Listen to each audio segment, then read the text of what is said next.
Hey guys, welcome back. It's Ripe again, back with more HOA stories. In this video, a homeowner association foreclosed on the house of an old veteran because they hated his beloved old truck. Here is what happened. Let's dive right into the video. I am telling this story for my dad, who got harassed by his HOA to the point that he almost had lost his home. When my dad was growing up, a lot of men right out of high school ended up joining the services. He always thought it would be better to volunteer than to wait and hope to not get drafted and be less prepared mentally. This was during the Vietnam time, so the draft was very real and things were serious to a point that I probably couldn't ever explain. After he finished his service, he made it back home in one piece, got married, had my sister and me. Very generic and boring of a backstory, I'm afraid. The only thing of note is that back when my grandfather died, he left my dad his old truck. Now, this truck had been admired by my dad since he was a teenager, and the shape that my grandpa had kept it in was fantastic. Of course, we are all sad about the news, but he was in his late 90s, so it was not a huge shock for us when we got that call. My sister and I had long moved out of the house and my parents were divorced, so it was just my dad. He got the truck and did not think for a second that there was going to be any issues surrounding it. It technically still ran, but my dad planned to just keep it on the property and make sure it stayed in great condition. A lot of his best memories relate to that old truck. The HOA started sending him messages telling him that he had to get rid of the truck because it was against the rules. My dad tries to explain to them the story surrounding it and that it wasn't like he went out and purchased a vehicle that wasn't allowed, it was left to him in a will. And still, they complained that it looked old because, well, it was old, and then they started sending my dad fines for ridiculous amounts of money that didn't seem fair at all. Thousands of dollars piled up that my dad refused to pay since they were just being jerks and insisting that he get rid of the truck, which was not gonna happen. He offered several compromises, even consisting of leaving the truck covered or inside the garage so nobody had to see it, fixing the problem the HOA was claiming to have with it. However, they refused and my dad felt targeted because there were definitely other cars and trucks in the neighborhood also going against HOA rules but getting a pass or just being ignored. He felt they were going after him personally just because it was older and also because he had issues with the HOA in the past. My dad had no qualms calling them out at times, and this felt like some kind of sick revenge against him. The fines kept adding up though, and my dad was doing everything he reasonably could in order to try and make them go away. The HOA has a form that you can appeal a decision they made. He filled that out with all of his reasons and sent it in to them. They took months to reply only to say no, and that just meant more months of backed up fines. They were willing to just die on this hill for seemingly no real reason at all. Nobody expected them to escalate it to the point of threatening to foreclose on my dad's property due to the money that he owed the HOA. My dad couldn't have paid those fines even if he wanted to. He was on a fixed income and was not gonna bend to their will and allow them to bully him into giving up his most prized sentimental possession, aka his truck. We saw it as a threat, but then they made good on it and actually foreclosed on his home and made him leave the house that he had been in for literal decades. He heard one even make some nasty comment about my dad just being another homeless vet now, and that was where he belonged for being a murderer. I know some people are anti-military, but damn, that was harsh. He would not have ended up on the street since I was willing to let him come live with me in a heartbeat. I did not have a big place, but I would make room for my dad and the truck to come too. Instead though, my dad was not going to give up quietly and instead started going around and explaining what had happened and what the HOA had done to him. The story went absolutely crazy and everybody in his town was talking about it. He was even in the local newspapers and on the news, making a big story about if the HOA should have this kind of power. Veteran organizations were also angry about the fact that they put him out of his home and were behind him on this fight. There was just a total outrage and more people started talking about that same HOA. Unfair fines and feeling bullied into doing things that didn't seem to make sense and nobody actually wanted. Of course, the HOA were being painted as devils and everybody was on my dad's side of things. An online fundraiser got started to get my dad the money in order to buy his house back once it went up for auction. The money he got was more than enough, but on top of that, people wanted to screw the HOA out of their money. When it came time to auction the house, people sat around and lowballed it and dissuaded people from betting on it, meaning that my dad got his house back without needing to spend much money and really screwing the HOA over in the process. There was a lot of money left over from the fundraiser, and while he wanted to give what he didn't use back to, most people refused and wanted him to have it anyway. My dad is a pretty classy guy though, so most of it got donated back into organizations that helped him raise awareness during that time. So then they could keep going on helping other vets that were getting taken advantage of or messed around with in similar ways. The negative backlash from all the news stories had the HOA president stepping down from his position shortly thereafter. I think he was getting a ton of hate mail, including death threats or something, which yeah, that might have meant going too far. Either way, he left and the next person that came in had a lot of work to do to rebuild the image and trust of the HOA. I don't know if he was a good person, but he was coming off that way at least. No more fighting and issues over my dad having his truck at least. Edit, a ton of people are questioning why my dad didn't just take the HOA to court for the unfair fines. I cannot be 100% certain, but I think the main reason is that the HOA would probably have won if things went in front of a judge. What they were asking my dad to do was allowed under the bylaws, and the situation was not a matter of rules. It was more a matter of the HOA acting unethically and not having a heart or being willing to compromise with my dad over letting him keep the truck. And yeah, ripe stars, I hope at some point HOAs understand that they should not mess with military veterans. Clearly, this never ends well. And by the way, if you haven't already, please don't forget to subscribe to the channel because we are getting closer to 120,000 subscribers and I would love to reach that before the end of the year. Thank you so much, and the next one is a petty revenge story. So a few years ago, my partner and I purchased a block of land that we were planning on leveling and building our forever home on, but due to rising building costs we have, unfortunately, had to hold off building at this point and have been utilizing the space as a dog run / chill point, as we have both ocean and mountain views. About 6 months ago, we started to notice tire tracks running through our property from one side all the way to the other. Always the same path taken, so we now have 2 beautiful deep tire tracks on our property. Awesome. No worries though, we popped up a fence to deter people from driving through, and yep, they drove through the fence. We would put it back up, and the very next time we would go out there, the fence was driven through again. At this point, this has been going on for about 6 months, and during that time, we decided to stop mowing the lawn, hopefully make it a bit more challenging for them to drive through. But nope, they continue to drive through. No worries though, we will just keep it growing. Love the look, plus bonus points for not having to worry about maintenance. The other great thing about long grass is that you can hide all kinds of things there, and since our property that we are just leaving bare, we can obviously start storing some goods on there, like metal star pickets. They also sit in the ground on just the right angle to puncture your radiator if you try to drive through it without knowing it is there. The last time I visited our property, there was some nicely bent star pickets strewn about. Some had been snapped clean and a few that had very clearly been thrown in anger. It turns out tow truck make big grooves in grass. And the next one is another petty revenge story. Backstory: here in Sweden there's a huge difference in house prices between popular areas and major cities compared to the countryside.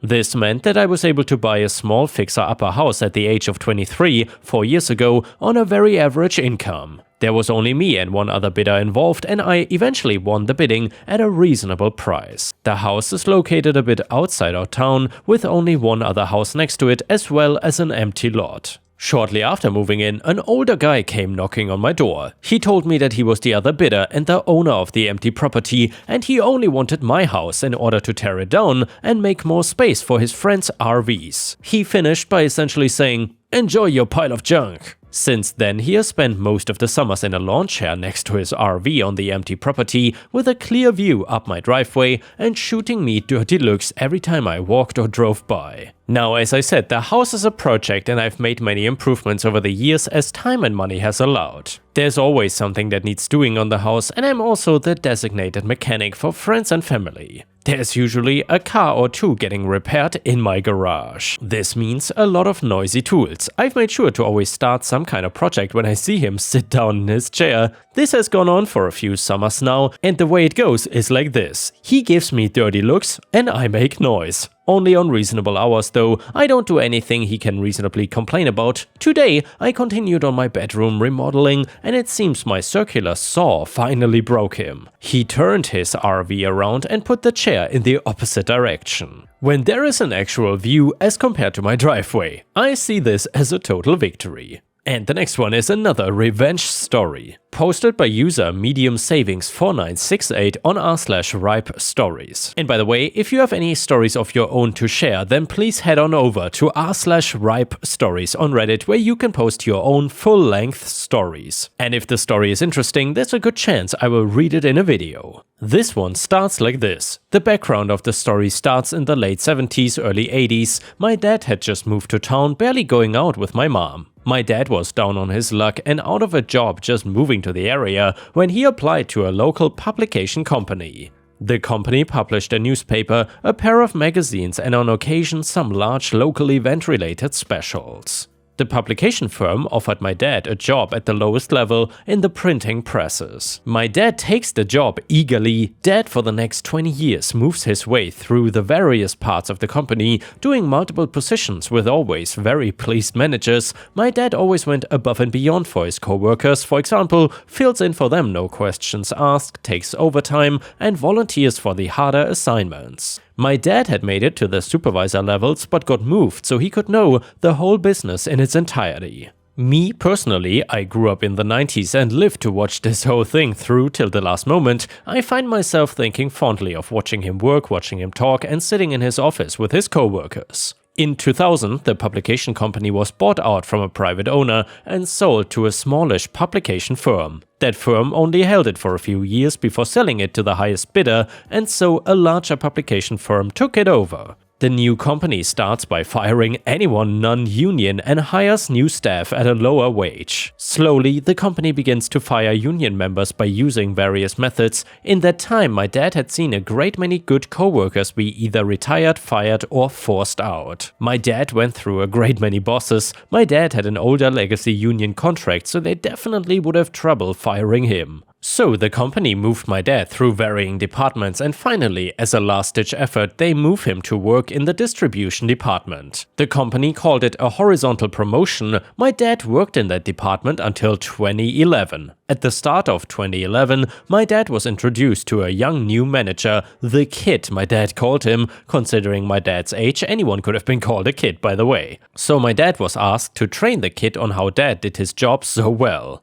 So, my dad took the kid along for a ride-along. My dad likes to use the personal touch when it comes to meetings. Rather than over the phone or in mail, my dad prefers sit-downs and in-person meetings with people. So my dad took the kid to varying convenience stores, salons, and just about anywhere the publication would be either displayed, subscribed to, or sold. My dad always kept up with new shops in the area so he could make appointments with varying store owners and have new places for sales. The kid stayed in the car or was more occupied with his smartphone. My dad also showed the kid how to do research and write up projection reports. Keep in mind, these reports were voluntary, not required, but the higher-ups appreciated them, and they also helped my dad keep his job. Now, each year my father would put in a bid for a territory in the distribution department. I should note my dad also taught the kid how to make his own bid. The bid itself consisted of basically how much it would cost to do his job, including operation costs, fuel, etc., and then show how much distribution he could gain over that year. He, each year alongside his bid, would include his projection report as evidence, and for clarification, you wanted to have a larger distribution but for the lowest cost as far as the company was concerned. Well, the kid notes to dad that he's gonna place a bid on a territory, and my dad encourages him. My dad was shocked when he found out that he was outbid by the kid for the same territory. The kid had well underbid my dad by 50%. The kid's strategy was to use cold calls, email, and ads for new distribution. He projected his sales to double over the next year by cutting staff and needless driving around. My dad knew the kid's report was falsified as his figures didn't make any mathematical sense. My dad knew the company lived on these reports and warned his higher-ups once he got to see the kid's projection report. Since Dad's bid was rejected, the company used this as an excuse to fire my father. So my dad packed his desk and left, and on the day my dad was fired, he realized he never submitted the projection report to his higher-ups, and since that report was voluntary, my dad withheld the report out of pettiness. My dad found out through a friend/former coworker that the kid was a plant from the parent company. He was solely hired to outmaneuver my father. Nothing we can prove due to lack of evidence, but he had access to my father's bids. The bids were supposed to be kept secret, only known to the company, not the distributors, and as said earlier, faked his projection report. My dad was hurt, but my dad decided to pick himself up and started a convenience store. In the following years at Dad's former job, the kid messed up time after time. What the kid didn't know was two things. First was certain allowances like travel, fuel expenses, budget for buying shelf space, etc. Basically, the company was paying my dad to drive to the locations and stir up new business. The second thing, and a bigger one, my dad had made a prediction in his projections. His prediction was that distribution was gonna plummet. Why, you ask? The app-based and digital-based market was growing. People were now able to get their publications on smartphones via their email or read directly on their computer on a web browser. The kid put in another bid the next year and the year following. Each time the company went along with him and they lost more and more distribution. Convenience stores were no longer going to be carrying any of their publications due to loss of sales and strained relationships. Home subscriptions were going to rival publications that already had a digital presence, and so the company was barely holding on. The publication blamed the kid for the sales loss and for not seeing this on the horizon. They approached my father 3 years after firing him,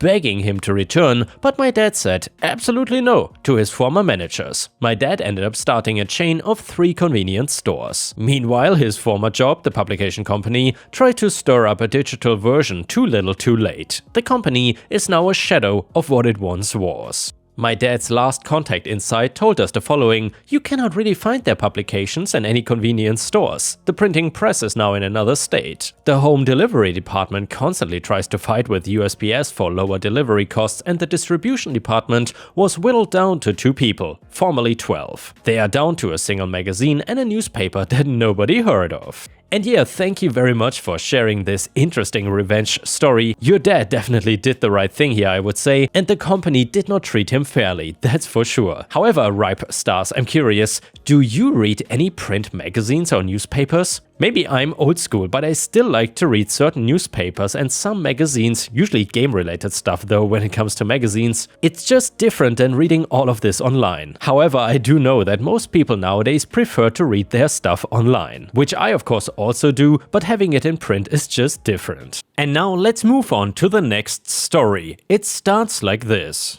the worst neighbor I ever had. I am definitely not as young as I used to be, and if there's one thing I have really come to enjoy in my life as I age, it is peace, quiet, and privacy. However, I never thought I would have to fight for privacy in my own home against people that did not even live there.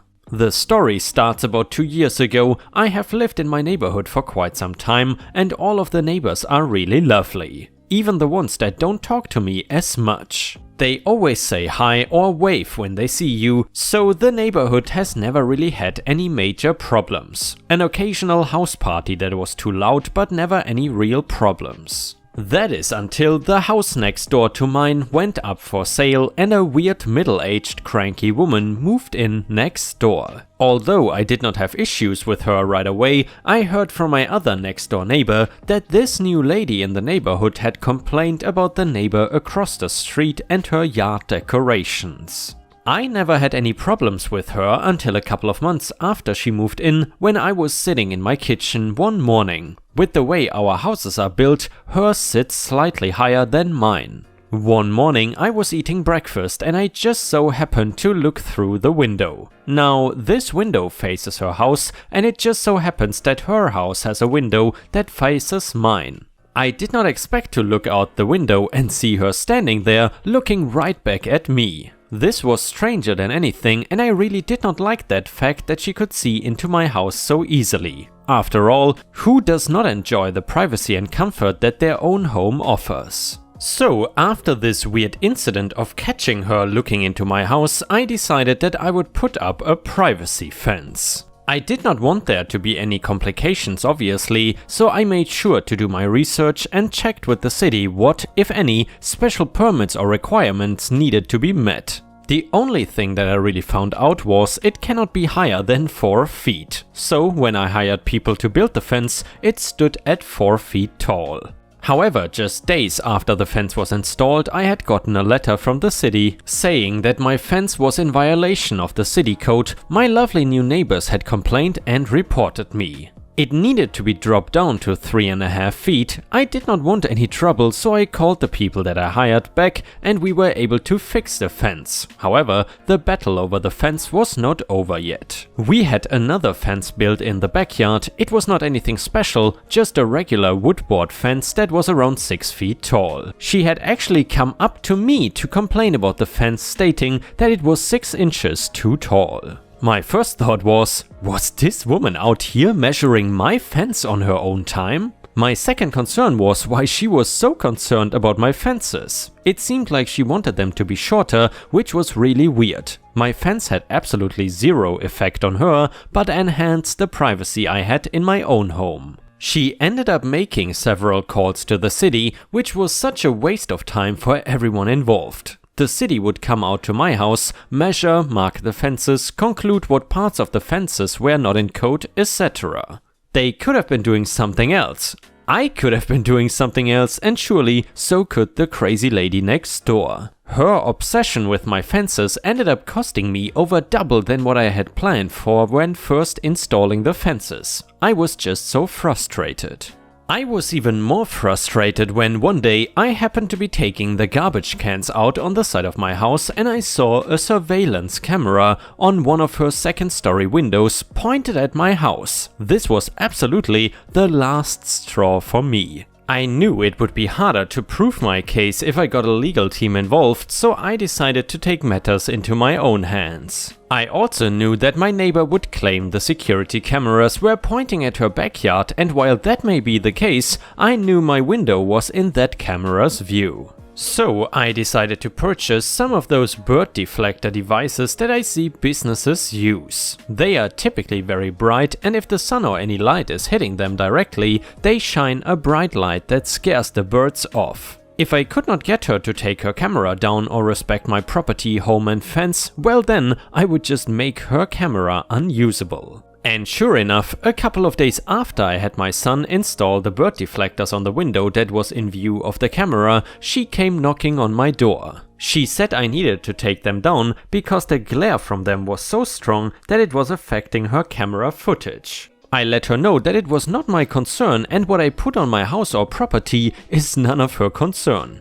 I also let her know it was weird that she would place the camera at such an odd angle and that if she were smart she would put her security cameras at her front door or the back door. Of course, she absolutely did not like this. It was great too, because it was not like installing the bird deflectors was against city code or anything, so she had nothing to complain about. And coincidentally, after she realized I was not taking down the deflectors, the security camera went missing and was nowhere to be found.